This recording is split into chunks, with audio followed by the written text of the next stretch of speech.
What's up, beautiful people? Welcome back to Around the World with Steven. Welcome if you're new, and if you're not new, you're returning. I appreciate you. You are the reason the channel is growing. You're the reason we're building a big, amazing, and solid family. Thank you all so much. All right, so today I was looking through Stephanie's channel, looking for requests and where I could find them. And I stumbled across this. It says the most hated man in Korea. There are two of those. I got a request to do the most hated man in Korea. I found two of those. One wearing the nose mask in the thumbnail, and then the other having the most hated man in Korea in the thumbnail. I didn't know which is which, so I have decided to do both. But this first. This one says he spin kicked a woman, nearly unaliving her, all because she gave him a dirty look. This is crazy and insane. I can't believe they are monsters that wouldn't hide their crime and do it in front of everybody because she gave him a dirty look. Do you know how many dirty looks you get as a man? If we were to spin kick everybody because of that, there wouldn't be any person alive. And what you call a dirty look might be as a result of somebody having a bad day. They're not looking at you dirty, but they have a bad day, so they're not smiling. They look at you and you think they're giving you a dirty look. It happens. So this is insane. Let's check it out. Consider liking, sharing, and subscribing.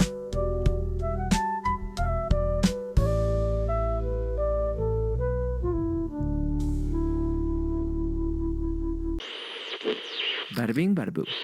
Do you know what a 묻지마 crime is? No. So in South Korea, there's something called 묻지마 crimes. And the basic translation is don't ask questions. Like, don't ask questions type of crime. And it was kind of weird when I was first researching this because I'm like, okay, parents, I even asked my mom and dad, like, what does that even mean? Why do people call it a don't ask questions crime? And they said, you know, there's been a rise of crimes that are so random, so out of this world that it doesn't make human logical sense. So it's almost this, don't ask me why they did it because nobody knows. Don't even ask the perpetrator why they did it because it's not going to be a logical answer. 묻지마 crimes. And these crimes are really, really outrageous. Today, we're going to be talking about two of the most recent ones that went viral in South Korea, and they are outrageous. One of them has CCTV footage that accompanies the case, so let's talk about May 22nd, 2022. So basically a year ago. It's 5 a.m. in South Korea. A 26-year-old woman who is known as Minnie, she was on her way home. She's walking home. And I think every woman has made this walk back to their apartment when the sun isn't up. And you know the feeling. Your shoulders are tense. They're up to your ears. Your blood is pumping. There's adrenaline rushing. And your head is checking left and right nonstop. And as you get closer and closer to your apartment, you feel a sense of a relief, if you will. You're like, okay, almost there. Just a few more minutes. Thank God, right? And then you open that door to the apartment building. And some of that tension is released. Not all the tension, of course not. I mean, not all of it is released until you're home safe and the door is locked. But at least you're in this well-lit lobby. You're in front of the elevator. You've pushed for the elevator button. You're in front of CCTV cameras. You're in familiar surroundings. Your family is just a few floors up waiting for you to get home. Minnie presses the call button for the elevator. There is CCTV footage of this for those watching on YouTube or Spotify. I'm going to include most of it. Now, Minnie makes it to the elevators. She's on her phone and pressing the call button. When all of a sudden, a man in his 30s named Lee Hyun-woo comes up behind her. And you know when someone comes up behind you, you kind of turn to at least look at them just to be aware of your surroundings. Minnie doesn't even have time to do that. It all happens so fast. He rushes up behind her, swings his leg up in the air in what is often known as a roundhouse kick. Oh. Where you do like a semicircle with your leg and it's gaining momentum and you kick down and kicks her on the back of the head. And just What? just looking at the CCTV footage, this is a built man. I mean, a man his size who seems to work out can probably kick someone with 1,000 to about 1,200 pounds of force on average. Let me show you the video. Yo. Yo. He lifts her up.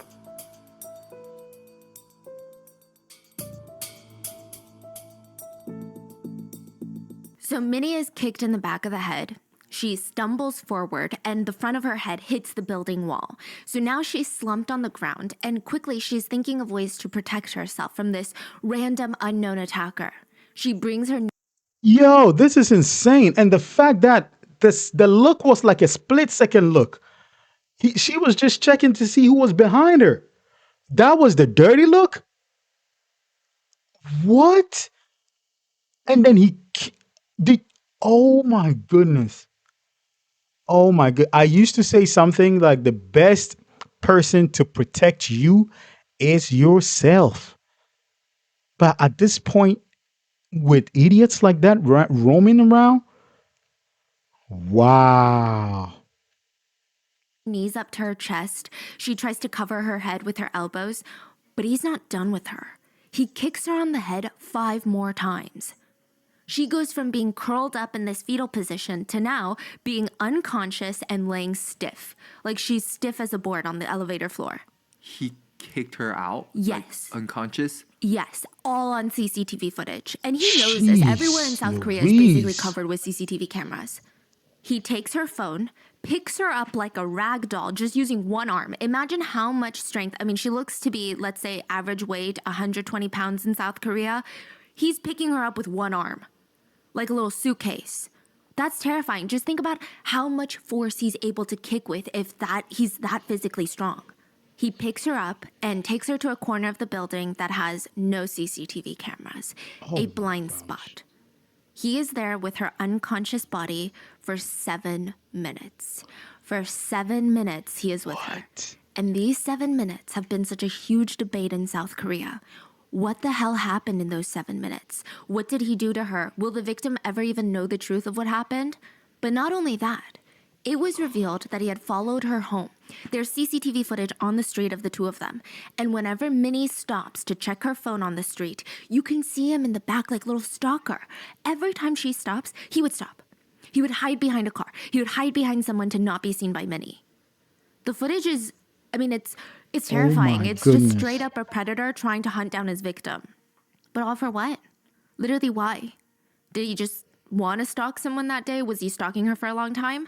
He said he did all of this because they made eye contact on the street in passing, and he didn't like the way that she looked at him. Wait, this is not targeted? It's a stranger. What? What? He said that they passed each other on the street and walking opposite directions, so they're facing each other. And they made brief eye contact. She didn't smile or look happy. He was upset about that. She didn't smile or look happy. He was upset about that. Oh my goodness. This guy is not just a narcissist, but there's something wrong in his head. You look at people and they have to smile and look happy. And if not, you're going to roundhouse kick them. Are you kidding me right now? What?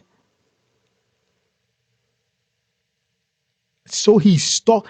Dude, bro, that is the most scary thing. Stalks her the whole time. In the video, you see the girl trying to do something on her phone, and the guy just lingers around, just waiting for her to move. So he moves with her just because of her look. Imagine being in a relationship with a person like this and doing something he doesn't like. You will be a punching bag or like the training dummy every time for him. This is insane. So he followed her home and attacked her and did God knows what for those unaccounted for 7 minutes. That's why they call it a 묻지마 crime, because Koreans are like, I don't know what to tell you. Like if someone asked me, why do you think this perpetrator did this? I don't know what to tell you. Wow, that's terrifying. The only clue that netizens could find to try and figure out what happened in those 7 minutes is from Lee himself. Lee was actually seen on CCTV cameras leaving the apartment building. Both of his hands are in front of him, and he makes like this quick motion. He's not facing camera, so it's hard to say what he's doing exactly, but netizens believe he was seen leaving the crime scene while zipping up his pants. Sheesh. Bro. With people like this, you can't even walk without looking over your shoulder. What?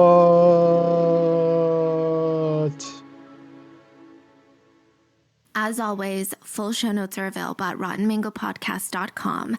There's a lot going on in today's episode, so let's just get straight into it. But I do want to give a quick side note.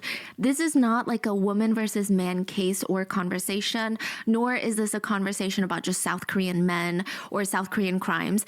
Men are not safe from violence. They're not safe from gender-based violence either.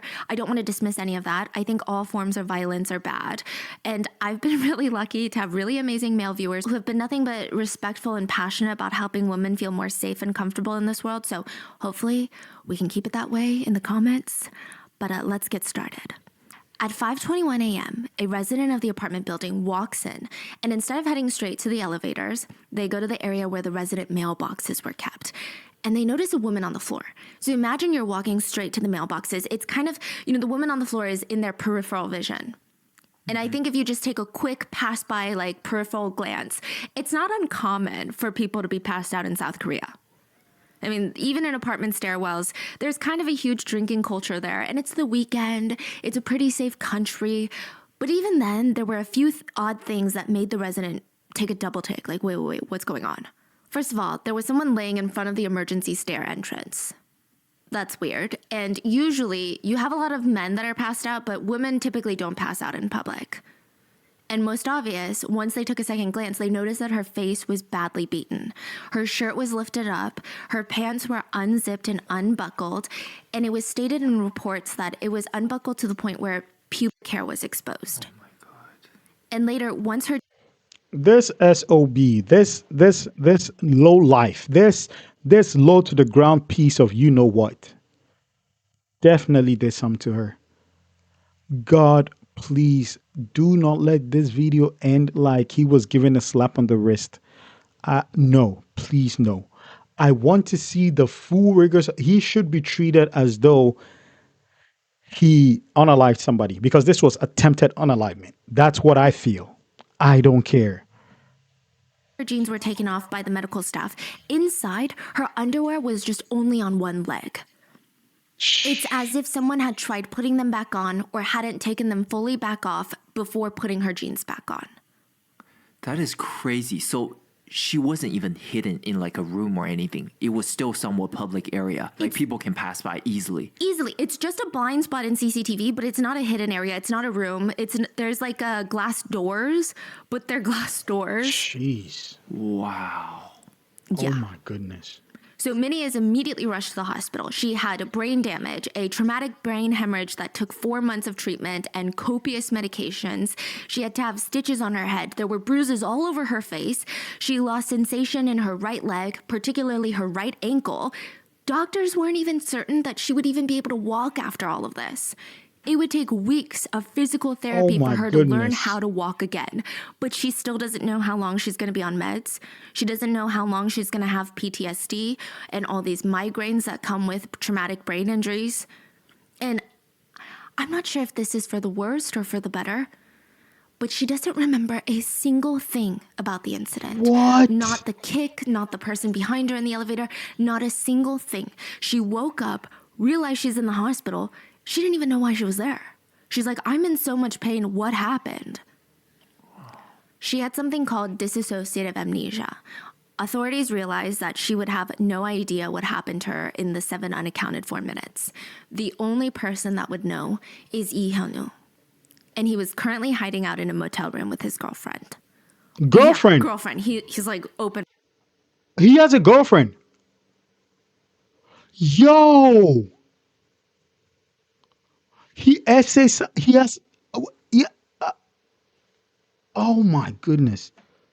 Mouth right now, okay? So after the attack, Lee runs back home to his girlfriend and tells her that he needs help ASAP. The police are after me. I need your help to hide myself because all of these places in South Korea, like motels, hotels, they're really good about keeping your information. You cannot check in without a bunch of information needed. So he's like, you need to help me. You need to get me a motel room. I'm not sure if he told her the extent of his crimes. I doubt it. But either way, she helps him book a room at a local motel. And the whole time, he's like one eye out the curtain, peeping out the window, glancing left and right, just so anxious. See, so he has an idea of the consequences that's coming. Oh, yeah. But in that moment, he did something so blatant.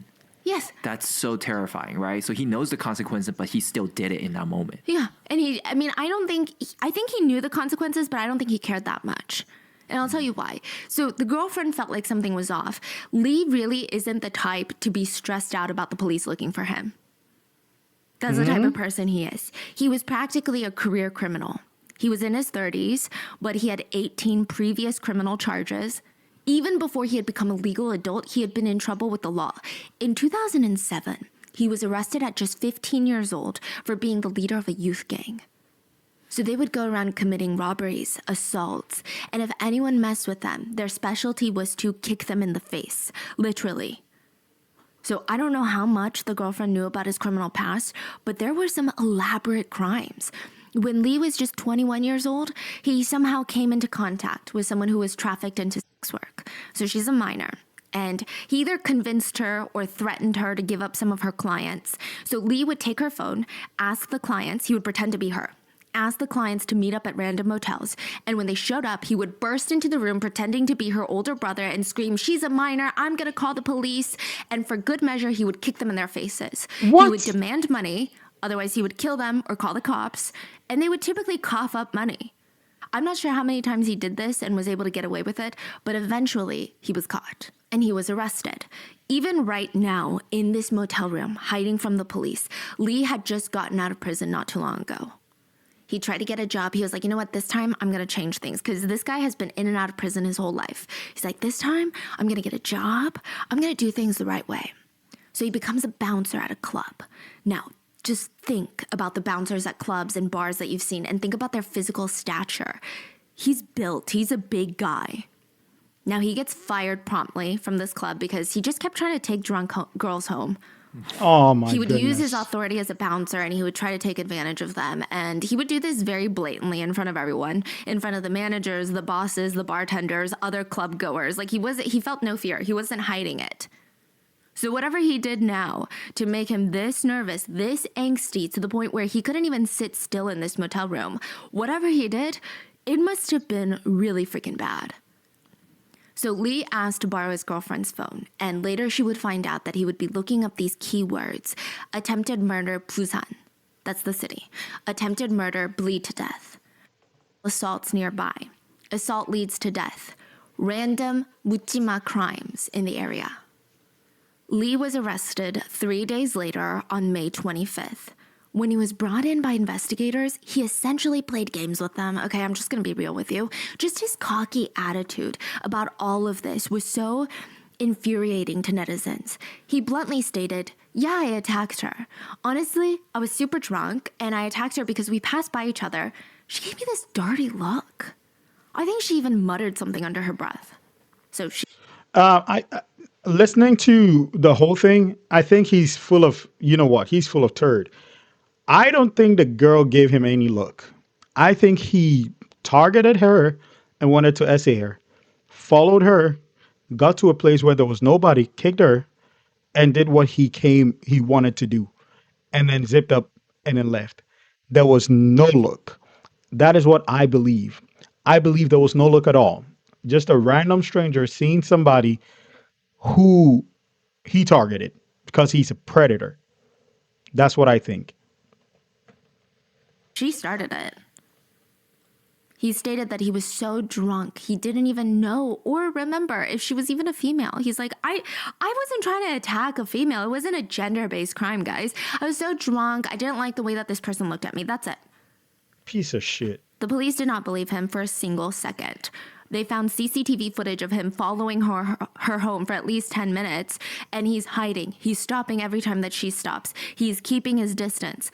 Does that sound like someone who was so drunk he couldn't even tell that she was a woman? The police also don't believe his whole drunk excuse. I mean, they think that he was trying to be smart. Right. In Korea, there is a clause in the law that states if the perpetrator is not in their right mind and is not consciously committing a crime, that could kind of factor into how harsh or how big of a sentence that they get. The police don't buy it. He's acting as if he was so drunk that night he was out of his mind. But even in the CCTV footage inside the apartment building, remember how he picks her up like a rag doll? Well, one of her shoes fell off. Then her purse falls. And he goes and he keeps bending down to pick them up, indicating he doesn't want anyone to know of his crime or look for her while he's off doing God knows what for 7 minutes. So they asked him a few questions about his crime, and he just gave such ridiculous answers to the whole thing. They asked what he did once he dragged her to the back entrance, away from Janet!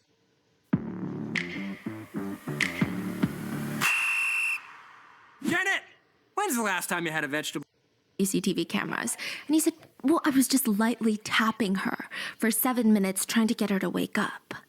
And going back to his drunk excuse, it's presumed the police showed him footage of, him hiding while stalking her all the way to the apartment. And he stated that he was so drunk, the reason that he stopped and just hid behind these cars wasn't because he was following anyone. It was because he kept wanting to throw up. And, out of courtesy to the general public, he didn't want to do it in the middle of the street. And this part is wild, but the police just kind of took his word for it. Whoa. I mean, let's be real. Anyone. Wait, what?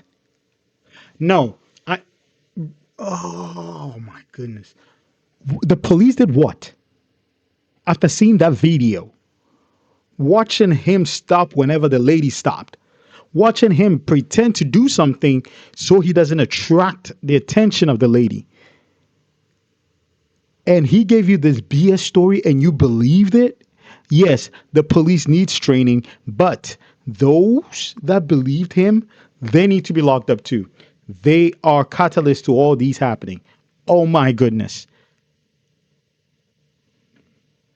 With any sort of sense can tell that everything about this case screams SA being the main motivation. Told he you. followed her because he wanted to do something very bad to her. He kicked her unconscious because he wanted to take advantage of her body. Told you. All the police need to do is even consider how the victim was found at the crime scene. How he had dragged her away with all of her clothes on properly.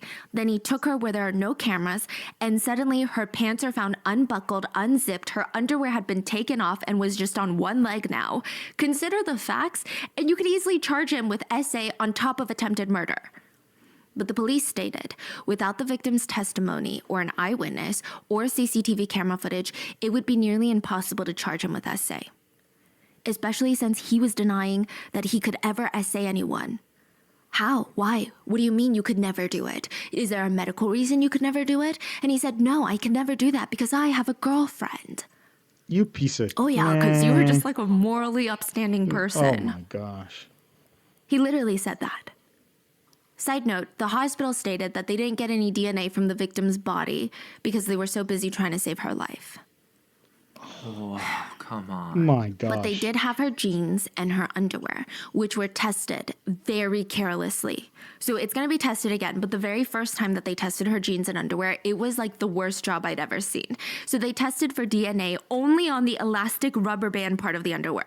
So like the top part that helps it stay put? That's what they tested. They didn't check inside or the whole underwear. They also said since he picked her up, his DNA was bound to be all over the jeans. So they only initially tested the button and buckle of the jeans for his fingerprints. His fingerprints were not on there. And because of that, they said that they weren't going to charge him with SA because they had no proof. This is in... What a piece. Bro, what? SA is... You know what it means. The first word indicates that he took advantage of the girl. SA means PE. Instead of doing a kit on her, you are testing the rubber band, the band, and concluding that there was no SA because of the band And this should have been named the most hated group of people in South Korea because him, the police, and the idiots that are in the lab testing all these things, they all should be hated. All of them. They should all lose their jobs. That's bro, did you see the lady trying to walk? That doesn't even push you to do something, to look for the truth to the latter. Damn. Insane to me. Even the victim, Minnie, stated that she had been bleeding from the rectum for about a month after the assault, and the authorities were like, well, we don't know if that's connected to the assault or not. I feel like as a middle schooler, I could have put 2 and 2 together. Like as an elementary school student, it's like, okay, A plus B equals C. What are you talking about? Minnie said that she felt so helpless. The prosecutors were hoping to get 20 years in prison for Lee, which honestly feels weak considering his lengthy criminal record and his lack of remorse.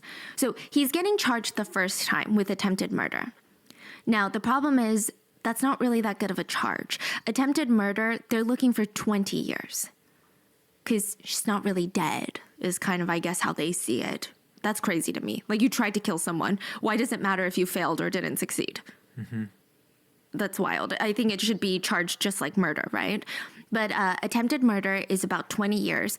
And on top of that, he's using this, I was so drunk, it was this impulsive thing as an excuse. That was his motive. Whereas if his motive was SA, it's a much harsher charge that he's looking at and probably a much larger sentencing.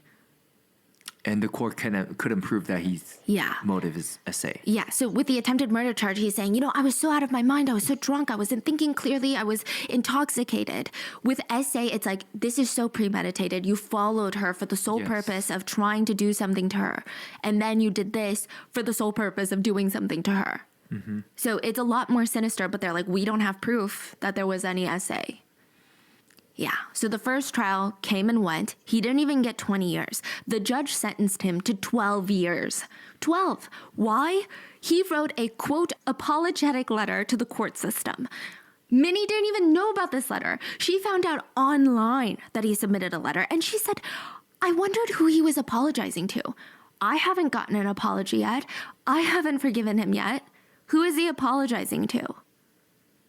And the fact that the judge took that into consideration for a more lenient sentence is just beyond the world. I mean, netizens were so baffled by this. Meanwhile, Minnie can't sleep more than 2 hours a night. She takes a handful of sleeping pills every night. She can't go outside on the street without having so much anxiety. She said it feels like she's drowning. She hasn't known a day of peace since the attack. Everywhere she goes, even at home, she's constantly looking over her shoulder, literally, because this happened behind her. She always feels like there's someone there, someone watching her. I don't know how she's ever going to have a normal life again. Since the incident, she lost 20 pounds. And each time that Lee would appear in court, he looks well-fed, well-slept, well-rested, and he's actually gaining weight. He seems to be enjoying himself. In fact, a fellow cellmate of his came forward to state that in prison, Lee was talking about how he was going to break free the first chance he got, and the first thing he wanted to do was go and kill Minnie. What's crazy is the judge knows about this and gave him 12 years. Oh my goodness. And while all this is happening to Minnie, his identity was actually protected by the Korean law. So mainstream media, they could not, his face was blurred everywhere. They couldn't say his name. They were calling him like Mr. A. So South Korea has really intense privacy laws, which are great in some aspects, but not so much in this case. So I understand why they would protect victims' identities, and I totally get that. And I think it's very interesting and cool that they do that. But for perpetrators, what is the point? Yeah, especially someone like that is a danger to society. That's what they're saying. So Korea is saying, okay, if it's like a petty theft and you don't want to ruin this person's life, we get it. But if you're talking about attempted murder charges, things that people don't really, maybe you learn and grow, but the general public still should be made aware of this person. Mm-hmm. And if there's potential SA involved, yeah, women out there should know, who are you protecting? Mm-hmm. And when he gets out in 12 years, he's going to be 42 years old. You think that he's just going to suddenly be like, you know what? I'm going to go and be a law-abiding citizen and not attack women. You see, I'm here like very furious, very angry. I don't know what to say. Why do we even need to explain why that was a bad idea? 12 years.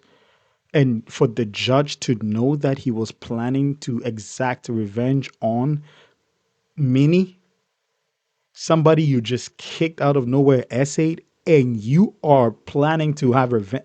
How dare you? And how dare that judge? How dare the police? How dare everybody in this story?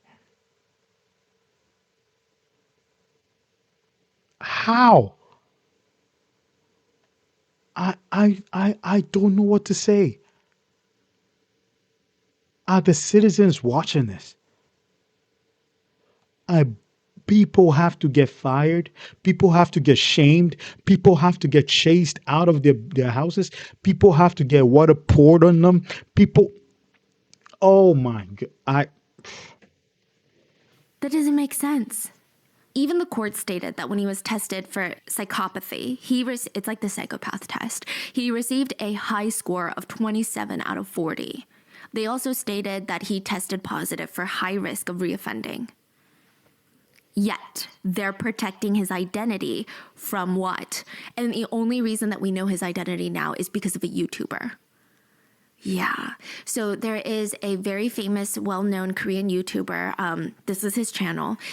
He worked with the victim, Minnie, who is anonymous. That's not her real name. And she was telling him about all of her pain. And with her permission, because she knows who this man is, he released all of the information about this guy, his height, his weight, his name, even his blood type, which is everything that Minnie knew. And he is facing criminal charges potentially because of this. Yeah. Yeah. And there was a whole discussion of like, should this be allowed? Should citizens and victims be allowed to release the perpetrators' names? Yeah. It's the whole thing. So anyway, Minnie said, the victim keeps questioning everything.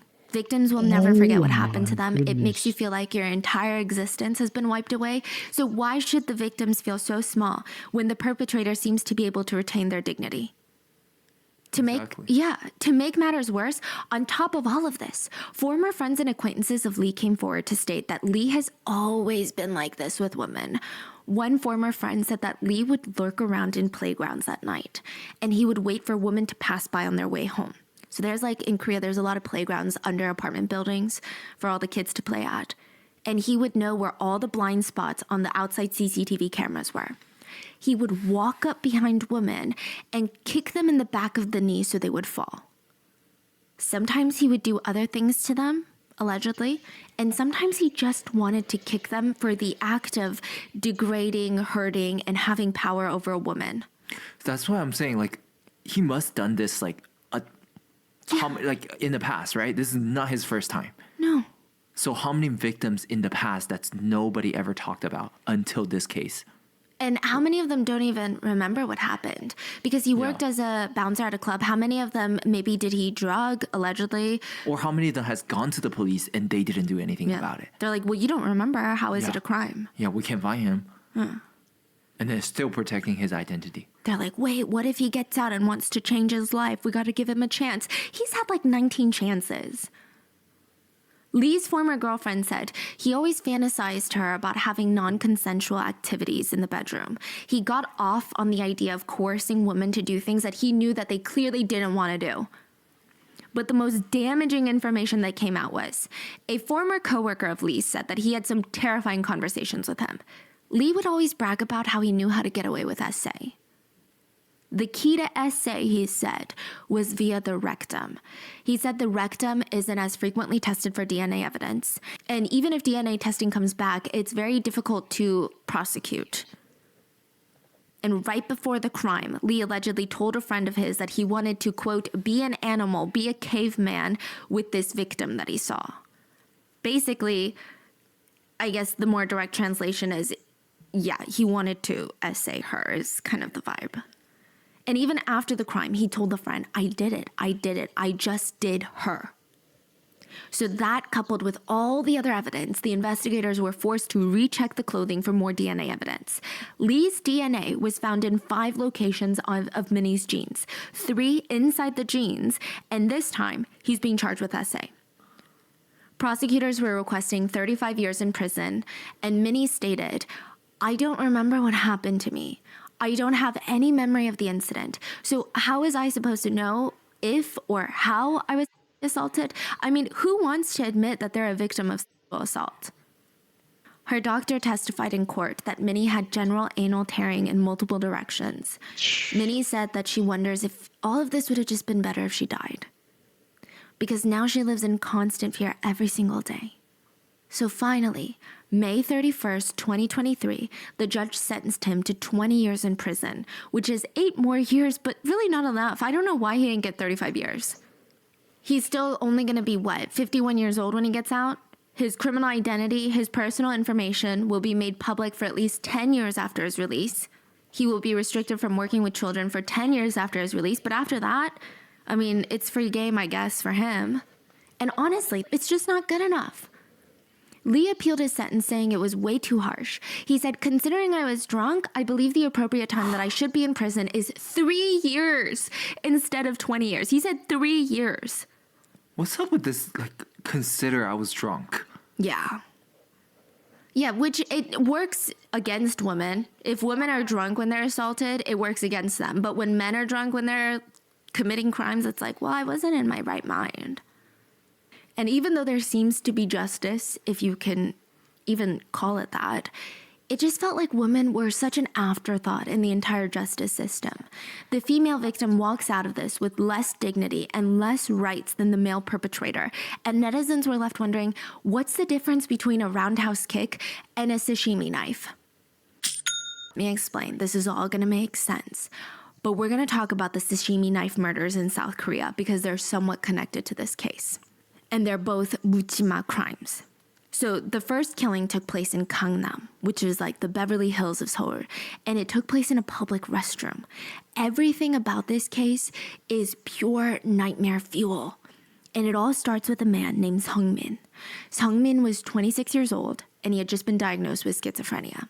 Now, I just want to put a quick disclaimer out there. Schizophrenia does not make someone evil. There are tons of people with schizophrenia that would never hurt anyone else.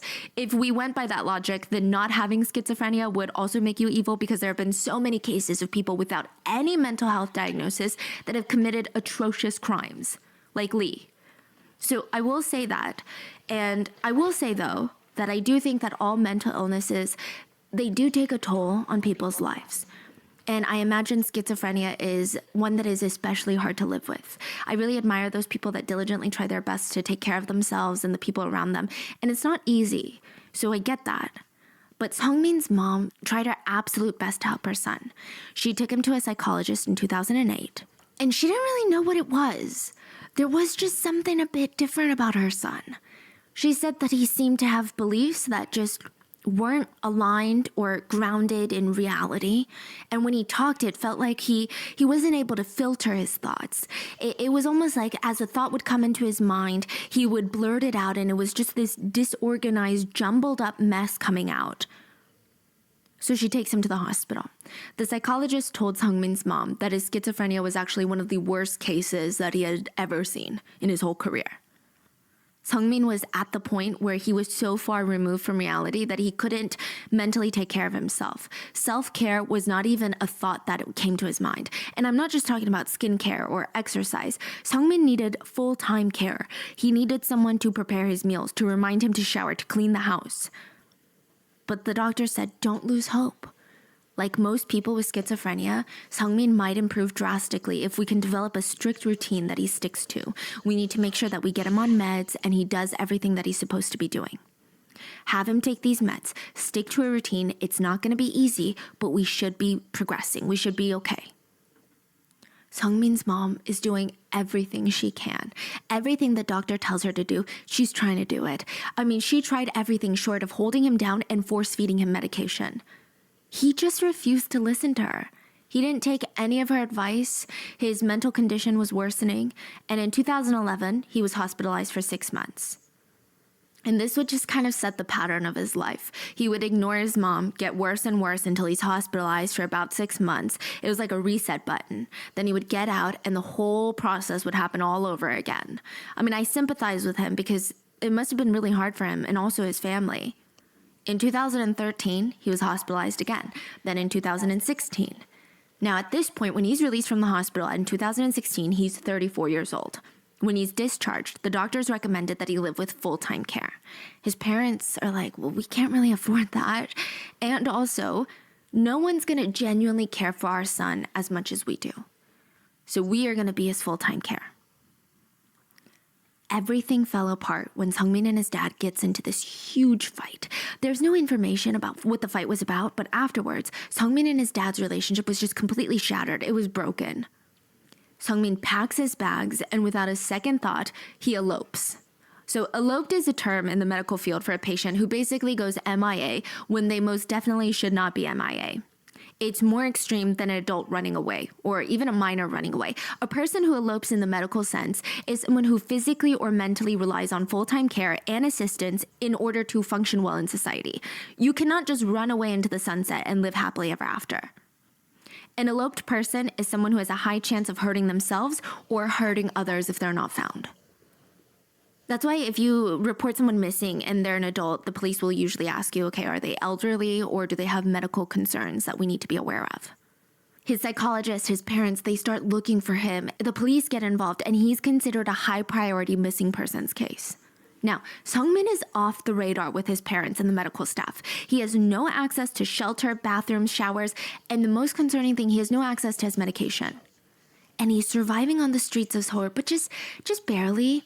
He gets an entry-level job at a restaurant, and when he's not at work, he would just mindlessly roam around the streets of Seoul.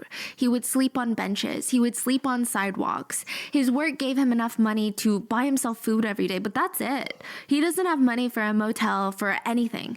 He lives like this for months. He has no home to shower in, no bed to sleep in, no clothes to change into. He didn't even bring things when he ran away.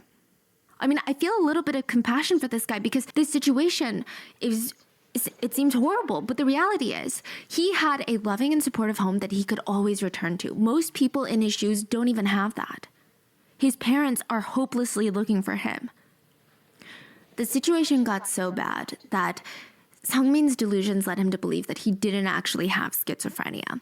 Everyone was trying to convince him that he did, but for whatever ulterior motive that they had, but he himself knew that he did not have it. His mind had convinced himself that he didn't have any sort of mental illness. He was perfectly healthy, and maybe his parents were out to get him, were out to control him. He didn't need the support of his parents or even his doctor. He was content with his life, and he was better off without them. His coworkers at the restaurant, on the other hand, were not so content. At this point, Seungmin had not showered since he left his home in January. It is now May. His lack of personal hygiene would lead to what is now dubbed the hygiene incident. The hygiene incident happened May 7th, 2016. So about 6 months, right? And yes, the coworkers had noticed. For months now, they had noticed. They had whispered about it to one another. They talked to their friends and families outside of work. And slowly, as the weather got hotter and hotter, they couldn't take it anymore. They had to... Damn, the hygiene incident. Did he kill somebody with bad breath or odor? Like people started falling down because it says the nurses couldn't take it no more. We're like, no, heck no, bro.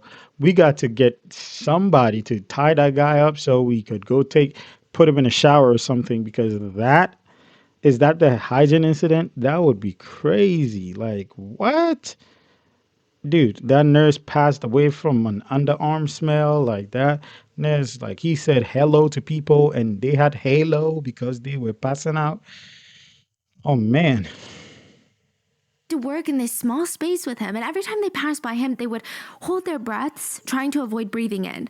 Sometimes they would accidentally rush to put their hands in front of their mouths, and it's not the nicest thing to do, but it just felt like instinct.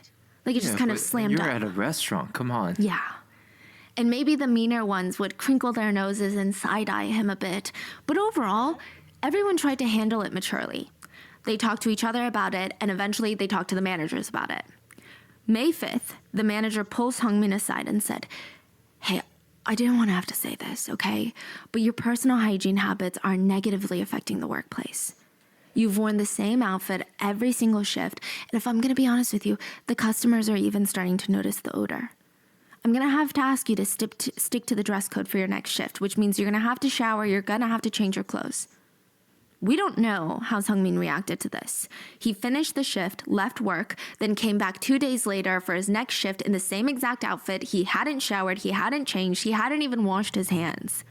Oh, The manager felt bad, but he couldn't risk losing customers over this. So he told Sungmin, "I'm sorry, but Sungmin, I'm gonna have to move you to the back of the house. I cannot have you interacting with customers like this." Back of the house is restaurant speak for the kitchen or any space that's employees only. His manager is honestly a lot kinder to Sungmin than his coworkers wanted him to be, but I think the manager was feeling a lot of sympathy for him. He probably knew that this job was the only thing filling Sungmin's stomach, and he didn't want to fire the guy, so he just put him in a position that was further away from the customers. His coworkers aren't too happy. Now it's an even smaller, more confined space in the back and like the heat of the cooking, and I'm not sure they felt comfortable serving food made by someone who hadn't showered in so long, but they stopped complaining to the manager. I mean, what more could they do? Right? And I just want to make it very clear. No one complained to Sungmin about his hygiene. The manager was the only one that talked to him about it, and he was very delicate. He was very soft about it. Nobody.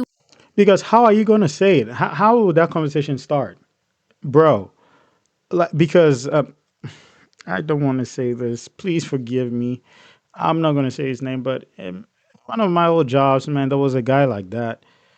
Like the guy didn't have to announce himself. His order announced him. Like you could be looking elsewhere, talking to somebody, and you immediately know the guy's there. Cause yeah, And I actually thought like we should know his birthday, get him like a hygiene package. But at the end of the day, I ended up not doing that because that would be more rude, like happy birthday, there's some deodorants for you and stuff like that. It's a hard conversation to start. It really is. Like, dude, you stink. You can't say that. Hey, what's up, bro? Man, I get a whiff of you the next time and I'm in a hospital. Like, how are you gonna say that? So I kind of understand the co-workers a bit because I've been there and it's easy to tell yourself, oh yeah, I'm gonna tell him. But I mean, how?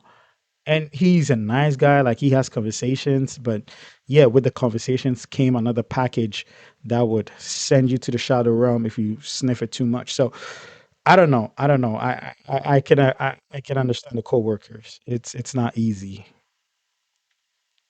Was rude to him. None of his coworkers were like, "Oh God, you stink. What's wrong with you?" or "Ew, go take a shower." They were never aggressive. They were never rude. I think the whole thing was handled to the best of everyone's ability. Right. The manager nicely stated, "Hey, these are the rules. Please follow them." And when he didn't, he was moved to the back of the house, so to speak. He wasn't even fired. But Sungmin did not appreciate this. He took it as a demotion.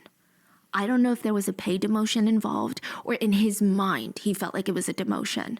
Bro, but it's easy because if you want a promotion again, it's just a bar of soap. Your promotion is just a bar of soap. Like seriously, your performance was fine.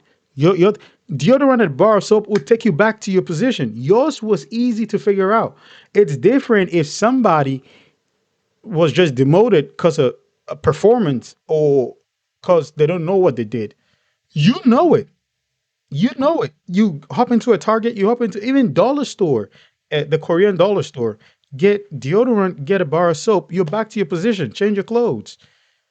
But I guess it's beyond the physical. It's the mental.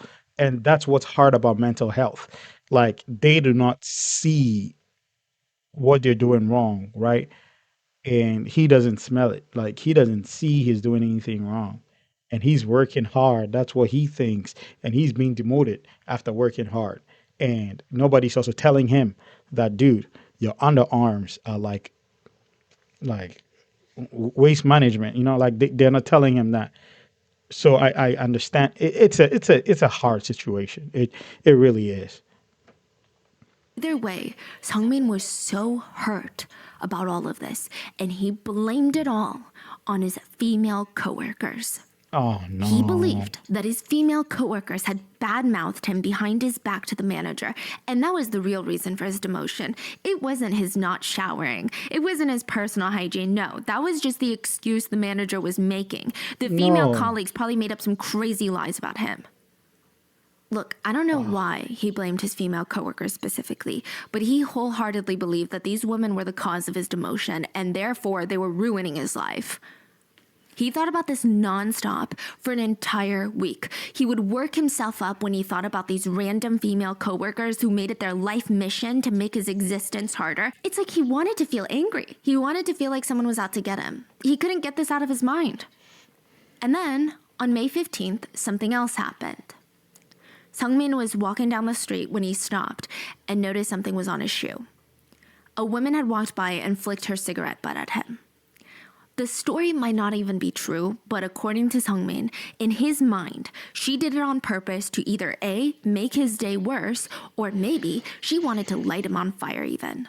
Oh no. In no. reality, if this did really happen, she probably flicked it on the ground and it just happened to land on or near his shoe. She might not have even noticed it landed there.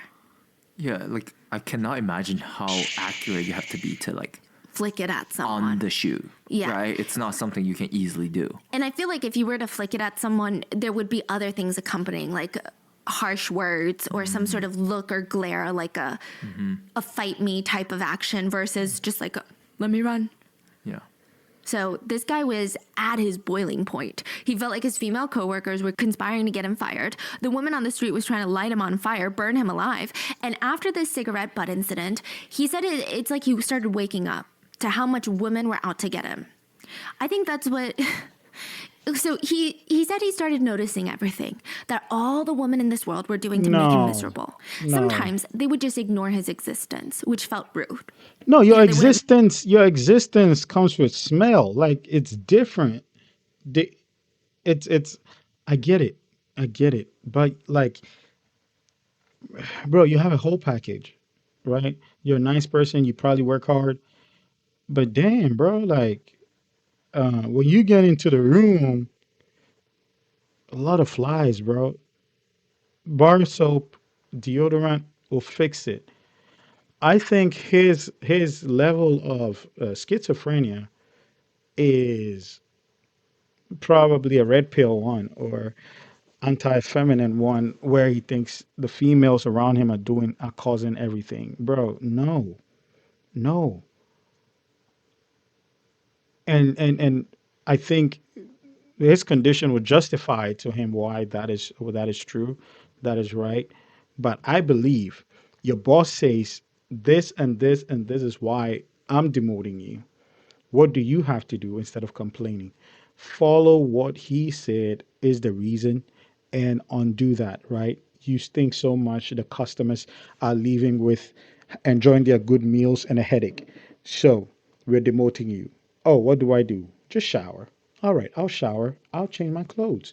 You shower, you change your clothes, and then hey, your position is back. Oh, so that was right. I was probably killing everybody. Then guess what? The customers start to like you again. You know, they start to like you. They interact with you more because you're not coming with a stench again. But man, this is so sad. His delusions is feeding him the information that no, it's not. You don't stink. You're just fine with that hairy armpit and the flies, and it's the female coworkers. Man, people enter the restaurant. Why do your kimchi smell like sewage? It's not our kimchi smelling like sewage. Is the person serving you? Move out of the way when he's walking directly in their line of sight, which, like, okay, if you think about it, he's walking directly in their line of sight. Why should they move, right? But even ruder, well, all the women that would deliberately walk slow to make him late for work. He said the women would get together in groups in front of him on the sidewalk and walk so slowly, and they would talk and giggle and take pictures and step by step be crawling down the sidewalk, and they knew that he was standing behind them and that he was running late for work, and they did this on purpose to make him late for work. Bro, go take your They were meds. conspiring with the female coworkers at work to get him fired. That's not all. He had woken up to just how cruel women were. He said women would bump into his shoulder on purpose on this whole metro, the train. They would beat him down on the shoulder, is how he described it. Every single day, they would beat him on the shoulder. In reality, if you've ever been to Seoul and if you've ever taken the train, the metro is really full, especially during rush hour. And these women are probably not trying to touch anyone, if I'm going to be honest with you. No one wants to make skin-to-skin contact on the metro. So they're being pushed and shoved themselves, and they're not trying to beat anyone down. Seoul has a population of 10 million people. So the metro system is going to be jam-packed all the time.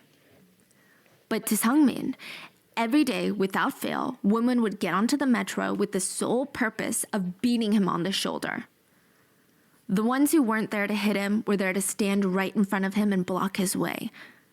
Again, if you've ever been on a busy train, you know that there's going to be people inches apart and they're going to be jam-packed in there like sardines. No one is standing between you and the door. They're not trying to block you. They're just standing there because they have to get somewhere too. So all you have to do is say, "Excuse me," then you get off. For him, though, the women were blocking him. The men, though, if there were men standing in front of the door, they were also probably heading to work, probably being harassed by their own set of women NPCs. Like, he never saw men as nuisances. It's just women that were conspiring against him to ruin his life. Now, I do want to put a quick disclaimer out there. I do know that schizophrenia is often accompanied by a lot of paranoid thoughts or beliefs or even hallucinations. Delusions. I think the problem that people have with this is hallucinations and these paranoid beliefs don't come out of thin air. They don't just magically appear in someone's mind.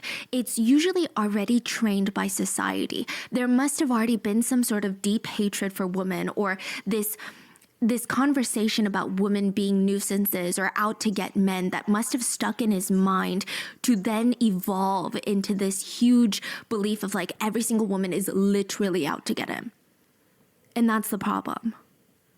So it's kind of like an incel getting schizophrenia. Oh my goodness. Women will be his focal points every time. There was an existing belief before the schizophrenia, or they probably had schizophrenia, but society around them and the way they look at things would feed into it, right? So he was probably one that did not like women.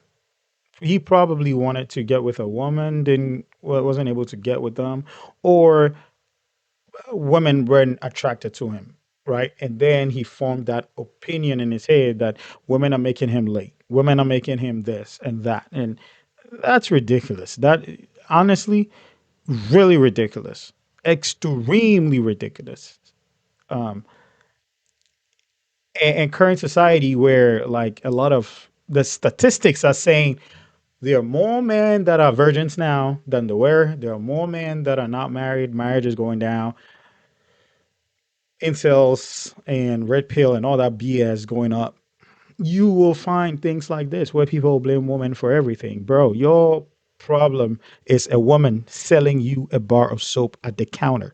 That is all your problem. Like, your problem isn't a woman making you late. Isn't your coworkers talking about you. Isn't He needs to take his meds, and he needs to stop consuming content that is bad on women. Or he needs therapy too, to get rid of all the women hate, because you see that a lot lately, and people are making millions creating podcasts bashing women and stuff like that, and vice versa, women also bashing men, and that's crazy. So as Hungmin said, women beat me on the shoulder in the subway every single day, deliberately blocking my way and walking slowly to make me late. A woman threw a cigarette butt on me, and I have endured all of these trivial but very unpleasant things, and I just couldn't stand them any longer. I just couldn't. I thought I would die if I stayed like this. So I thought I'd have to kill them first. Oh my goodness. He believed before any woman hurt him any further, he needed to kill women. So he plotted his first murder, May 17th. He took the train to Gangnam Station, which is why this is often referred to as the Gangnam Station murder. And Gangnam Station is one of the busiest subway stations in all of Seoul. About 100,000 people pass through that station per day on average. It's busy. When he passed through, it's a Monday night around midnight. So there are people, but not enough people. So it's not rush hour. And no one was beating down on his shoulders because it's not busy enough that people are packed like sardines. And if they had, maybe he might have taken out his sashimi knife that he had been hiding in his jacket. Oh. Side note, sashimi knives are very thin, long, razor-sharp knives that are built for cutting thin slices of fish. It's a cooking knife. Now, the blade is about 1 inch thick and 1 foot long. For reference, the average woman is maybe 6 to 10 inches in the torso. I'm talking like front to back direct line, not waist measurement. So if a foot-long blade is stabbed into you, it is long enough to go through the front of your torso and out the back. There will be an entrance and an exit goodness. wound. Keep this in mind. Seungmin starts taking exit 10 out of the station because there weren't enough people around to kill anyone in Gangnam Station. He walks up the stairs and it's midnight, it's crisp, and he's already kind of laid out a plan. He just knew that his victim needed to be a woman, and the time would be now, and the murder weapon would be the sashimi knife. He just needed to find the right location. So he gets up to the street level and he starts looking around, and he's looking at any open businesses, and he saw this bar. So he's like, okay, this is perfect. He entered the bar at around 11:40 p.m. And just like outside, there were a good amount of people in it, but it wasn't overcrowded. He walked in unnoticed, took a look around. Good. More than enough women here. More than enough potential victims. Most of them had glasses in their hands too, which meant, okay. He looked around for the bathroom. They would have to use the restroom, right? If they're drinking a lot. That would be perfect. So the bar has 2 floors. The first floor is the designated bar area where the patrons order and drink drinks and they can stay there like a regular bar that you imagine. Then the second floor is like a noraebang situation, karaoke bar. In Korea, karaoke bars are a little bit different. So it's not like a Western bar where it's just one big room and you go up on stage and sing in front of strangers. It's a bunch of mini rooms with a bunch of people behind it. And it's like a private room for you and your friends. It's nice, right? So he chooses the restroom in between. There's like he chooses a restroom. I don't want to overcomplicate it, but there's like a stairwell, and both levels are going to be using this restroom. And it was a unisex restroom. And it's not a single unit, so it's not a family restroom. It actually has 2 stalls, and it's unisex. So he didn't go into the men's or the women's. He just went in there. When Seungmin arrived, the bathroom was empty. He went into the one of the 2 stalls, and he waited there. He had his ear pressed up against the wall, and he had his sashimi knife in one hand. And he heard footsteps on the stairs not too long after. They were loud, they were heavy, and Seungmin was pretty sure that they belonged to a man. This would be a no-go. He was listening for the light pitter-patter of women's feet, not the big, strong, loud, masculine thumping of a man. Easy distinction, obviously, okay? I walk like a giant, so I don't know. The next footsteps he heard were a little bit softer. So he's like, ooh, maybe this is a woman. But there were so many soft footsteps behind. And they were getting closer and closer and closer, and the bathroom door swung open, and he could hear a bunch of young boys talking. Probably freshly 20, which is the drinking age. And he waited for all of them, like 6 of them, to use the restroom, wash their hands, and leave. And he starts wiping his clammy hands on his pants, and he keeps waiting. He couldn't leave just yet. He needed to make sure that he got revenge for everything women had been doing to him. Oh. A total of 6 men came and went while Seungmin stayed hidden in the stall. And then finally, after 30 minutes that felt like an eternity, he heard one single set of soft footsteps enter the restroom. He held his breath. He was certain it was a woman. And she was alone. He was sure of it. The victim's family requested she remain anonymous, so we're going to call her Yeji. Yeji was at the bar with her boyfriend and one of his friends, and it's unclear if they were celebrating a special occasion or maybe they just wanted a night out. They walked in, got their drinks, and as they're enjoying themselves at around 1 a.m., Yeji leans over and tells her boyfriend that she's going to use the restroom real quick. He asked her, oh, do you want me to take you there? Like, are you okay? She's like, don't be silly. What are you going to do? Like, just listen to me use the restroom? It's right there. I'm going to be back in a few minutes. Besides, it's not too busy in here. It's not like I'm going to get lost in the crowd. It should be quick. She leaves her drink with them, heads to the stairs, enters the bathroom at 1:07 a.m. She goes in, uses the restroom, and hears someone in the bathroom next to her finish their business. So when she's in the stall, she hears someone flush next to her. And now it sounds like they're washing their hands. So she finishes her business, exits the stall, and then a lot of things happen at once. The first thing she noticed was the smell. The second thing she noticed was the hot burn of the sashimi knife going into the front of her torso and out the back. Then she felt a hand push on her as the knife was pulled out, and then another burn, and again and again. And then she just saw this man rush out of the restroom. She saw his head bob down the stairs before the door fully swung shut. And then she hit the floor. Her boyfriend got a little worried when she didn't come back right away, but he didn't want to overreact and go check up on her. He also didn't know probably that the restrooms were unisex, so it's not like he can burst into the woman's restroom and be like, Yeji, are you in here? He glanced around. I mean, everything seemed okay. Nobody was freaking out. There was no commotion. So he reasoned with himself, well, okay, maybe she was on her period. Maybe she had stomach cramps. But after 30 minutes had gone by, he started getting really worried. Is she sick? Did she get lost? He and his friend walked up those same stairs that Sungmin had rushed down half an hour ago. They pushed open the door, and before they registered what they were looking at, their feet came to a wet stop on the floor. Oh my goodness. They looked down at the squishing noise, and they had stepped in blood. Yeji was alive, but barely. She was unconscious and barely breathing. She was bleeding out on the bathroom floor. You have to remember that she was stabbed 4 times, but because the sashimi knife went through her entire body, there were 8 wounds that she was bleeding out of. Oh. She was rushed into an ambulance, and the paramedics tried to stop the bleeding, but too much had already spilled out, and her pulse was fading, and eventually it stopped completely. Yeji died on May 17th, 2016, before the sun came up. She was 23 years old. Which... Rest in peace to Yeji. She never deserved. This is so senseless. This is extremely senseless. Blaming everything on women and exacting your quote unquote justice on somebody you don't even know is very stupid. He needs to be in jail and force this meds in jail. That smelly guy. And he needs to, bro, how can you be in a toilet stall? You do your business, but you smell more than your business. That is ridiculous because Stephanie said a lot of things happen fast. The smell, even before feeling that, bro, you need help. And he needs to be in jail first. In prison, I mean. Is in Korean age, so probably in US age, it's like 21. The police had no trouble finding Sungmin. There was CCTV at the stairwell of the bar. They caught Sungmin going up. They caught Yeji going up and then Sungmin running down. He was sitting in an interrogation room by 10 a.m. that morning. And he denied everything. He said, no, I don't even know why I'm here. I wasn't involved in whatever you think I was. And I have no idea why this foot-long sashimi knife covered in blood is in my jacket pocket right now. I have no clue.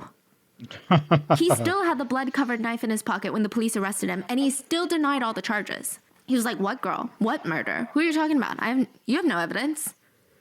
Contrary to Sungmin's belief, CCTV footage and a bloody knife were pretty good pieces of evidence.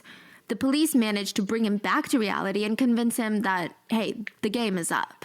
And when they asked him why, they wanted to know if Sungmin knew the victim, if he had been following the victim, stalking her, how long he had been watching her. Typically with stabbings, there is a connection between the perpetrator and the victim.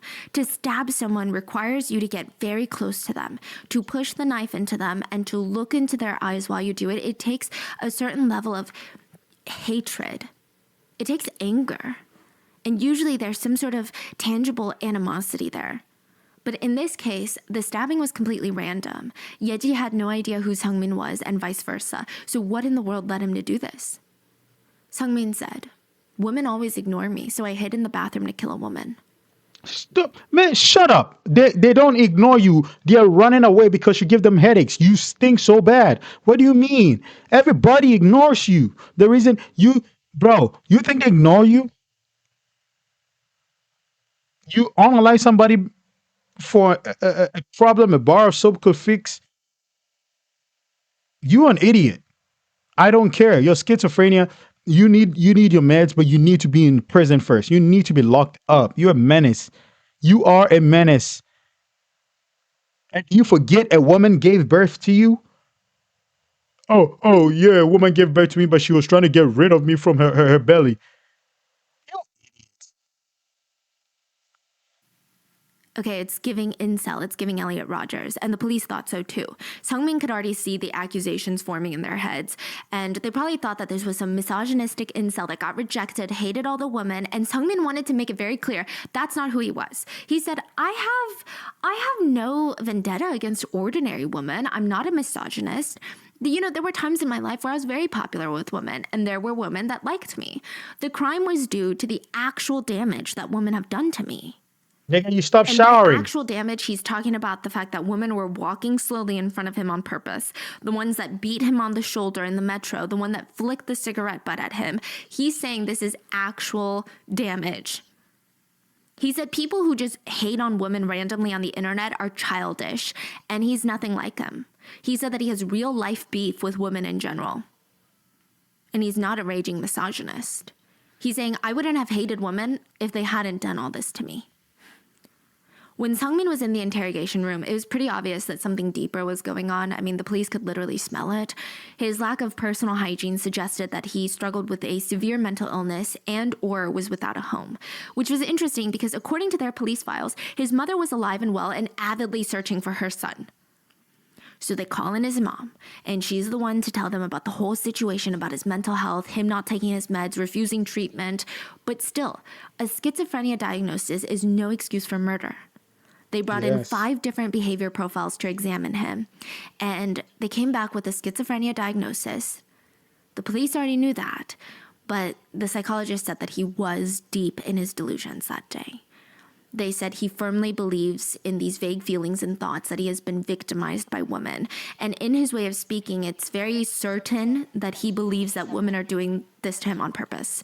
He committed a crime with deliberate actions without directly relating a motive to the crime to the victim. It's a characteristic of motiveless crime that the plan is not systematic compared to the purpose, such as he had no plan to escape the next day. He had no plan to get rid of the sashimi knife or the murder weapon. In other words, they argued that he was heavily under the influence of his delusions and the crime was nothing personal against Yeji. They stated that the crime lacked motive because he didn't plan anything other than the actual crime. He didn't try to get away with it. So the police chalked it up to his schizophrenia and they called it a day. They didn't even acknowledge, and I think what netizens wanted, I don't think they wanted to go and persecute everyone with schizophrenia that did something because, the law is very particular about how you can plead insanity, right? But netizens just wanted acknowledgement. It wasn't even about putting Seungmin in jail. People just wanted to admit the reason that he even had these delusions to begin with is because society has this narrative about women. Like delusions. I said that a few minutes ago. Society is like, there's a lot of things going on. Like, there's something pitting men against women. And it's everywhere now. It's everywhere now. I didn't even know it was outside the US until I started listening to some of the stuff in the suitcases, like where a lot of men think women should satisfy their needs and then wipe off and go to work. And then you go get him a sandwich. Go get him a sandwich. That is what a lot of men are portraying and parading. Look, it's stupid. It's stupid. We all have roles. We come together to complete each other. We shouldn't have you putting women down and then you want to engage in intimacy and stuff with the same women you put down. You put men down and want to engage in intimacy and stuff with the same man you put down. Like what kind of what you are schizophrenic without even knowing it. You are unofficially schizophrenic. Don't take my word for it. I agree. I want to say stuff. Don't come out of thin air. There must be some sort of internal bias already established by the environment, by society, by how people talk about women online, in shows, in movies, that made him feel like women are after him. But police didn't even acknowledge that. At the end of the day, they said, this has nothing to do with anything. It's just his schizophrenia. So what happened to him? So Nothing? we're going to get to the trial in a second, yeah. But they were like, this has nothing to do with anything. It's just schizophrenia. They said there is a need to distinguish between hate crimes and crimes driven by mental illness. The latest case falls in the latter category. Okay, maybe that would make sense if it weren't for the fact that Seungmin exclusively and explicitly mentioned women as the cause of his suffering. He also let 6 men enter and leave the restroom before he attacked Yeji. There were men that came in alone before her, but he attacked the first alone woman. The police can't just ignore Seungmin's explicit statement that he committed the crime because women ignored him. When netizens pointed it out, the police responded, "We can't simply conclude something based on a statement that was made by a man with such a severe mental illness." Okay, I think the case was already going to get a lot of attention regardless, but the police really helped make it front page news because think of the logic. They blame his actions on his mental illness, and when he told them that he did it because he doesn't like women, they didn't believe him because of his mental illness. The police categorize this as a random 묻지마 crime, meaning that the perpetrator and the victim have no connections. Korean netizens were so upset at the classifications because they said, these 묻지마 crimes, they're not really random if it's always women or the victim. This is not random then. It's just violence against women. Are men sitting there reading about these 묻지마 crimes going, "Oh, I'm so scared now"? No, it's women sitting at home going, "I'm so scared because that could be me." He wasn't just looking for a victim, he was looking for a female victim. That's the key difference. So on May 24th, Seungmin did a crime scene reconstruction. These are pretty rare to see in the West, but in Korea it's more or less common for the police to bring in the perpetrator to the scene of the crime and replay what they did. So seeing the perpetrator hold a fake knife and stab a dummy is a lot stronger in court than a statement saying, "I stabbed the victim." So it's good for the prosecutors. Before they all get to the bar, Seungmin pauses at the exit 10 of Gangnam Station. He turns to the reporters and says, "I'm calm now. I don't have any personal grudge or feelings against the victim, and I'm sorry that she had to be sacrificed." What? He used the word sacrificed, like she had to atone for a sin. That is insane. The police were still adamant that this was a crime resulting from his schizophrenia and not his hatred for women.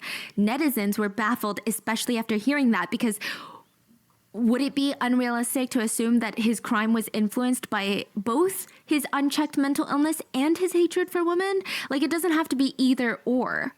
Mm-hmm.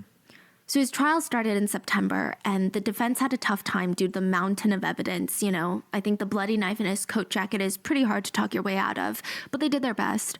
They tried blaming all of this on his mental illness and incompetence somewhere in the slew of medical professionals that cared for him during his hospital stays throughout the years. They said it's not Seungmin's fault, it's schizophrenia's fault.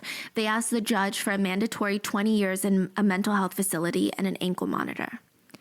The prosecutors aimed for life in prison.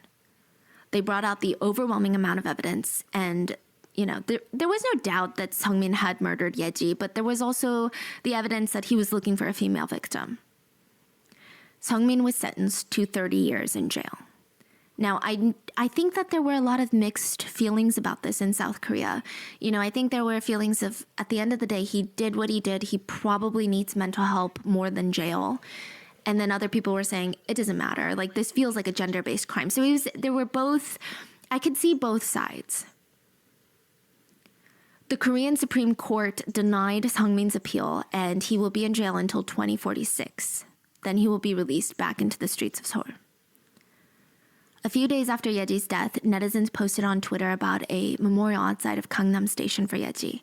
The hashtags Gangnam Murder Man and Bathroom Murder went viral on Korean platforms, and thousands of people showed up, and they left these white flowers, sticky notes with short messages for the victim and the public.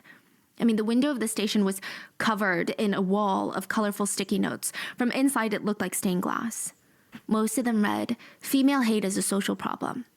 The women who remain will make this a better world. I want to be alive at the end of my workday. Is it too much to ask to be safe to reject people I don't like?" Like, all these feelings that a lot of women in South Korea had been struggling with were now being posted in this whole collage of anxiety, paranoid thoughts, and just threats to their safety. And I think to visualize that was a big moment in South Korea. People wrote, "I'm still alive because I didn't go to that restroom that day," to indicate how random this was. There were a few people that claimed that this whole case was reverse misogyny. Yeah, so people thought that women were making a big deal out of something that wasn't femicide and trying to cast a Yeah, of course. You will find idiots who will come out of the woodwork to talk trash. It doesn't matter the situation. Somebody lost their life, and that is where they can get clout from to talk their trash. Of course, I didn't expect everybody to be partaking. The idiots are going to fish themselves out to come talk trash. It happened in the Antrim case. It happened even in Seoul. It happened everywhere where there are idiots that will try to make sense of a situation that doesn't make sense. Let's see what some of these idiots say. Bad shadow on men. There were people that came out and posted messages amongst all of these messages that said, women with victim mentality are overexpanding this case. Don't use this to fuel your political agendas. Members of EB Storehouse, an alt-right internet forum, posted about how they were going to wear masks and show up at the memorial to express their power. The police heard about this, sent dozens of police officers out to the station to control the scene if something happened. In the end, only one member showed up, and the protesters tried to rip off his mask. They said, if you're not a member of EB, take it off with dignity. Netizens said, yes, it's tragic that sometimes victims are men, and we all know that men aren't monsters as a whole. But the point is, women can't be sure which men are monsters and who aren't until they're dead on the bathroom floor. So it's not really about you, okay? Like, that's what's terrifying about being a woman. And side note, I gotta tell you about EB Storehouse because they were recently in drama like a week ago. So EB Storehouse it's pretty famous in Korea. It's like the incel community of South Korea. It's a website that has contributed nothing but a solid net negative into the world. Members of the community are often self-described as anti-feminist, anti-immigrant, and anti-LGBTQ, and just like anti-everything. Self-proclaimed shit humans, if you will. I don't know why they're so proud of it. There's a scary amount of them roaming around anonymously. And at the website's peak, they had about 700,000 daily users. And South Korea has like a population of 40 million, so that's a good chunk. Are you serious? There are that many people in society that have that mentality. Women in South Korea, I pray for you. Please take care of yourselves. And not just South Korea. This is something worldwide now. Even in America, the incel community, the people that send their rage and anger on innocent, unsuspecting victims because they feel they've been treated a certain way. That self entitlement and BS they're on. Wow. Yeah. I mean, I think you can already imagine what kind of posts are on there. Your typical incel forum. They also are avid fans of 몰카, which is illegal cameras that film women in bathrooms. But hopefully the next story gives you a better picture of these people. Have you listened to our episode on the Sewol ferry disaster? It was a huge incident in South Korea where hundreds of students from Tanwon High School passed away on a ferry. There was political corruption, corporate greed, billionaires involved. It is considered one of the most tragic incidents in South Korea's modern history. EB made fun of the victims the entire time on their forum. They even mocked the parents for, quote, using their child's death to get paid by the government. I don't know if you remember this detail. When the parents held a hunger strike to get answers from the government, do you remember the detail where people showed up and started eating in front of them? That's them? That was organized and done by EB Storehouse. Those were What? EB members. They thought it would be hilarious to eat in front of the grieving parents. Over 100 EB users showed up to eat in front of the victims' parents. Man, these EB people are pieces of rats, turds, all of them, and I wish bad things happen. You know why? Because you have to isolate your ideologies from tragedies and things that happen. If somebody loses their life, screw your ideology. Let's find a solution to that. Let's find a solution why it doesn't happen again. But you creep your stupid incel kind of ideology into everything, and then you want to be taken serious. You won't be. And the fact that that many people belong to that EB, whatever the hell they are, man, oh man. In regards to this Haewar tragedy, Irby went viral again in 2015 because there was a post titled, "I have eaten my friends" on Irby. An Irby user, clearly in his 20s, we know this because he was arrested after, so no longer a high school student, somehow got his hands on a Tanwon High School uniform. Whether he bought it, purchased it off a student, I don't know. The school that was impacted by Haewar. He posted a picture of half of his face, the uniform, and he was eating fish cakes. And he wrote, "The fish cakes were made from fish that fed off the lost bodies of the 2 students that the families haven't been able to locate since the disaster. So technically, I'm eating my friends." Wow, I am at a loss for words. Oh, you're gonna die when I tell you the next part of what they just did a week ago. So thankfully, this user was arrested for contempt and defamation by the South Korean courts, which I will say, I know that we talk a lot about South Korean cases because I'm Korean and I am genuinely interested on everything that's going on over there. South Korea does have some pretty good defamation laws. So he was arrested. I think in America, you wouldn't be arrested for this. You would just be canceled socially, but he was arrested. And if you're thinking, okay, well, 2015, that's still 8 years ago. We've made some progress since then, right? It still can't be going on. Just a week ago, a popular South Korean gaming company did one of the stupidest, most toxic things I've ever seen from a huge company in a really long time. So the story starts early July.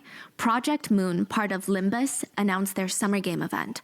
And one of the main characters in the game was a female lead. She looks like every game character ever, like bright orange hair that's perfect and flowy, regardless of who she's killing or fighting in the game. Her figure is like the most insane hourglass shape that is literally unattainable in real life. But whatever, it's just a game, right? A group of men in South Korea didn't like it.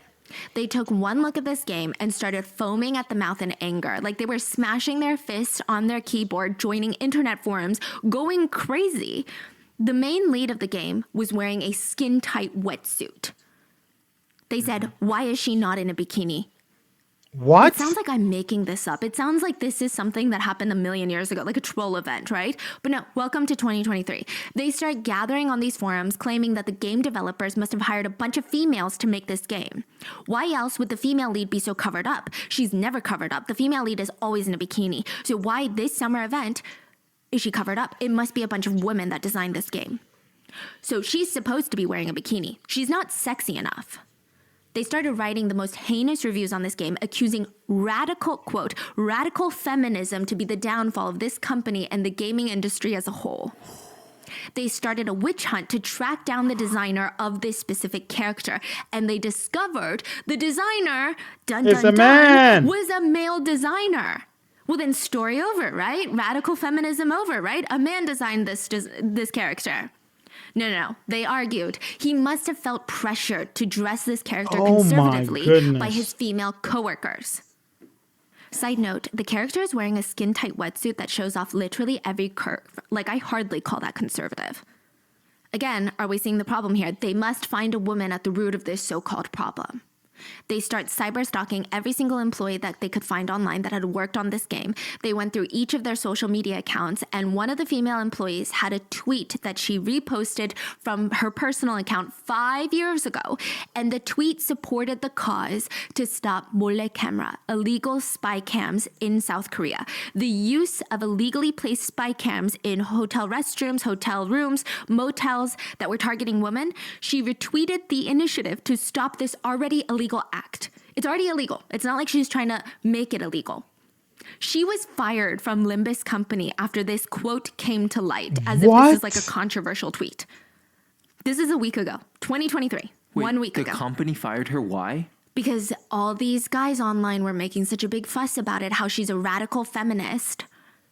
And she's imposing her political agendas onto this game. And the game probably, these are their demographic. Yeah.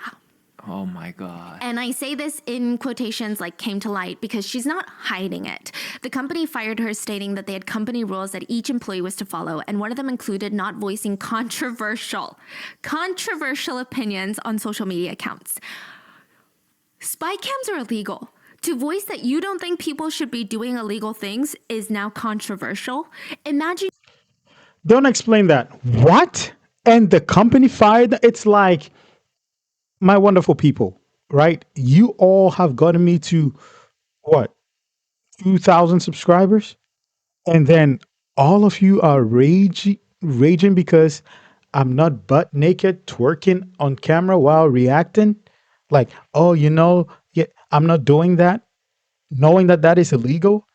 And then because of that, I say, oh, you know what?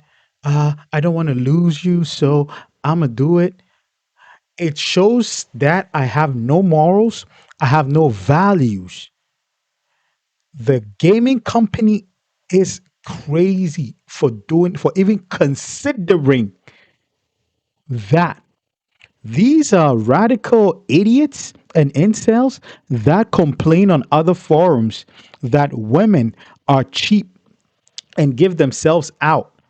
If you remember the nth room case, that a plate of food, you're cleaning it out and all that stuff, but then are angry that the main character of your video game wasn't in a bikini, sexualized. They don't know what they stand for. They don't. You, being the leader of that game, decided to fire somebody who retweeted something that spoke against illegal stuff. You are the CEO, piece of piece of wet dog turd. You are an idiot. You get fired because you tweeted, "Hey everyone, stop speeding, it's against the law." Or, "Hey everyone, don't commit homicide, it's against the law." How on earth is that controversial? To give you an accurate picture on how ridiculous this is the timeline. People suspected radical feminism in a gaming company because the female character wasn't half naked. People wished to hunt down the supposed feminist female designer behind this deplorable character. Oh shit, it's a male designer. Okay, fine, he gets a pass. Wait, there's another person that worked on this game? And she's a woman? Let's dig through her social media, find a post from 5 years ago that showed that she doesn't like illegal filming, ask for her to be fired since it goes against their ideologies, and she actually gets fired. This is a week ago, not like 2001. Not that that would make it better, but this is a week ago. Netizens flipped out. I would say that the group of primarily men that conducted this witch hunt do not represent most men in South Korea because, I mean, most men were so infuriated, they were taking to social media to voice their concerns. They posted, "Oh, okay, so I guess it's safe to assume that the company supports illegal filming. Great. I will note that from now on." They posted things like, "Incels really be at war every day." They posted, "They're such an embarrassment to our country and to men." Others posted, "I hope that all foreigners find out that someone was fired over retweeting a tweet about being against illegal filming." Yeah. It was bad. And like, that was a really long side note, but I feel like that just represents who Irby Storehouse is as a group. Now, back to the story. Netizens felt upset at the authorities for Yeji's case. They felt like officers in the court were entirely ignoring the role gender-based violence had to play in this case. They chalked it up to mental illness and left it at that. Not only does that further stigmatize people with schizophrenia and mental illnesses, it ignores the deeply misogynistic culture that continues to allow all these thoughts to thrive. Protesters organized marches holding signs that said, "She died because she was a woman." Yeji's death sparked a lot of conversation about gender-based violence in Korea. A sociology professor summed everything up pretty nicely, and he said, the fact that a reaction to this murder is viewed as an overreaction from women means that gender awareness education has not been properly conducted in this country. Korean society as a whole is male-centered, and it's no longer an individual problem, but a social problem. Public hate speech and crimes against foreigners, women, and minorities should be punished through legislation. It should be enforced through education as a serious crime. And for a while, it seemed like South Korea was taking the necessary steps to make the nation safer for women. Until 2022. Everyone gathered at Gangnam Station and filled the windows with more post-it notes. It had been 6 years since Yeji's murder. People were protesting outside, with signs that read, "For women, everywhere is Gangnam Station." On the 6th anniversary of Yeji's murder, has anything changed? Why did they gather again? Because another victim was murdered in a subway station bathroom around the 6-year anniversary of Yeji's murder. Her name was Joy, and her killer was actually a former coworker of hers. I mean, it's just gender-based violence. That's the only way. There's no excuse. There's no explanation to these crimes. Joy had met this coworker, let's call him Jay, and Jay was so obsessed with her, but not even in a way that made sense. He would just stare at her, follow her around. He never tried to get to know her. He just wanted her to be his. He got her phone number. He would call her 300 times a day, leaving threatening voicemails that he would kill her if she didn't go out with him, how she was his, belonged to him, all of these things. He found out where she lived. He would roam around her apartment building. He would threaten to end his own life if she didn't go on a date with him. I mean, she was so fed up. Eventually, she told him harshly, because at first she was saying, I have a boyfriend. And then eventually she said, I don't want to date you. Please, just leave me alone. He wouldn't leave her alone. She told her manager, and they were going to press charges. She was going through the legal system. He was briefly arrested and let out on bail. And while he was on bail awaiting trial, he stabbed Joy to death in the restroom, the subway station restroom.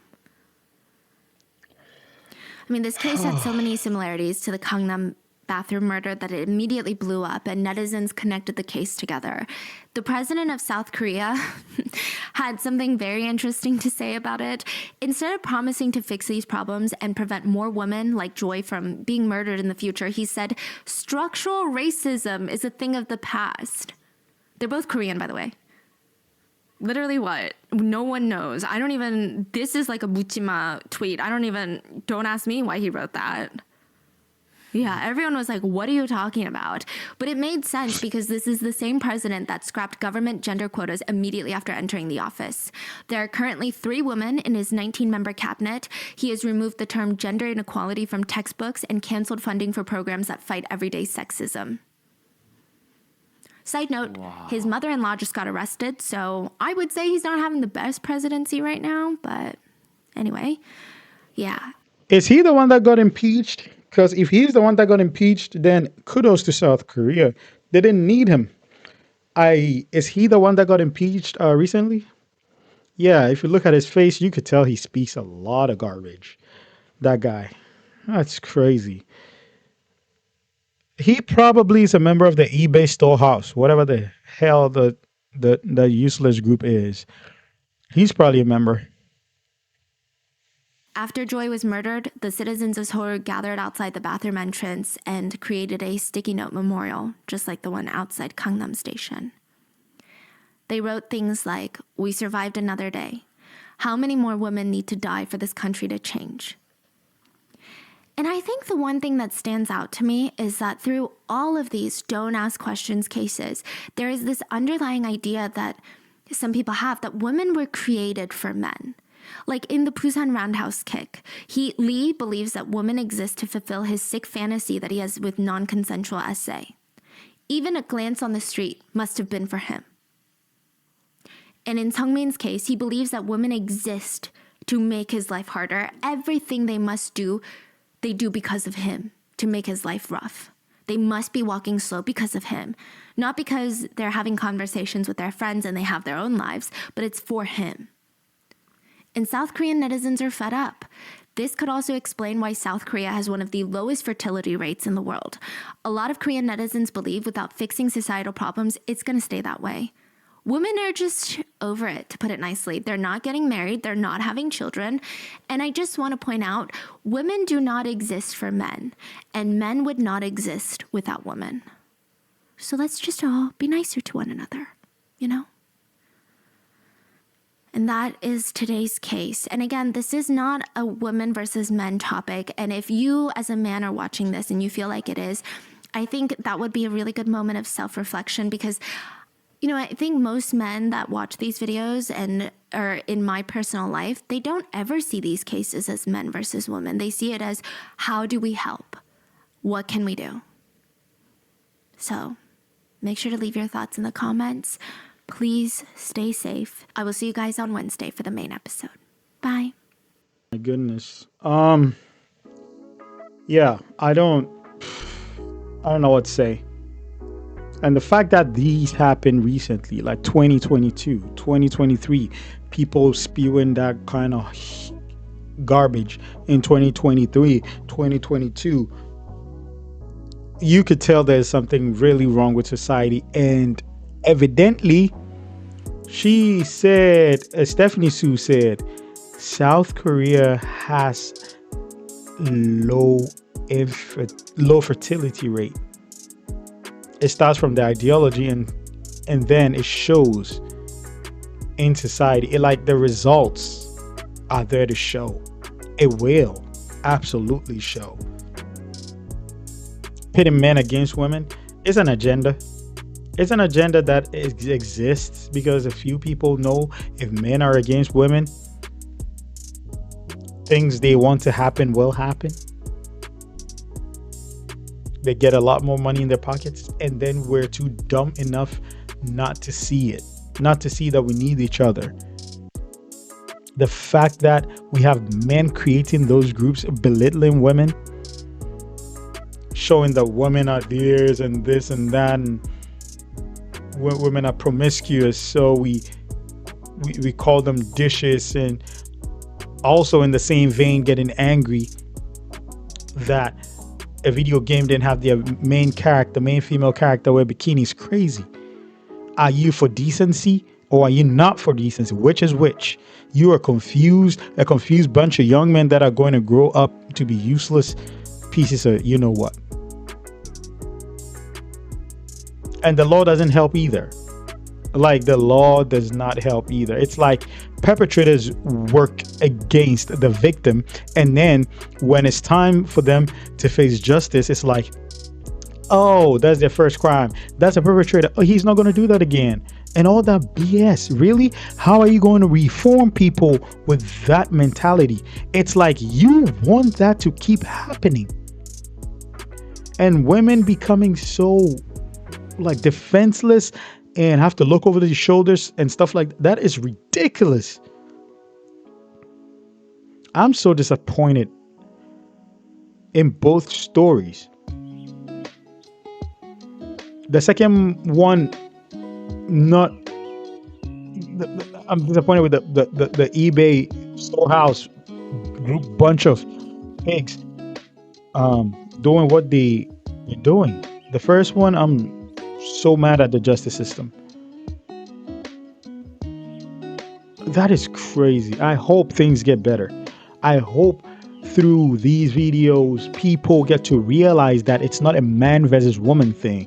It is a societal thing, and how to grow and develop society. Now that the fertility rate in South Korea is low, guess what's going to happen to the population? Is going to decrease, and slowly there won't be enough manpower. There won't be enough people to fill the army. There won't be enough people to work. There won't be enough people.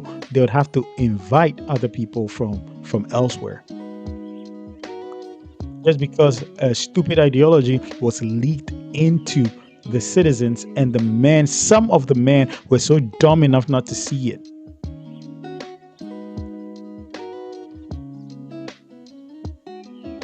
They'd rather use their palms than to get with a woman. And then population declines, and then men are at their all-time lowest when it comes to being men. Testosterone levels are low. Being men, low. Even thinking right, low. Everything is low because of stupid ideologies like this. Why go against a woman? Why? You round kick somebody just to essay them, and then what? You get 12 years. Why wouldn't he come back and reoffend? Man, I'm sorry. I hope everything goes well for South Korea women, especially, and the defenseless and marginalized groups. I hope everything goes well. I'll see you guys in the next one. I'm down. I'm gonna probably do something to get my mind off of this, and I'll catch you all later. Bye.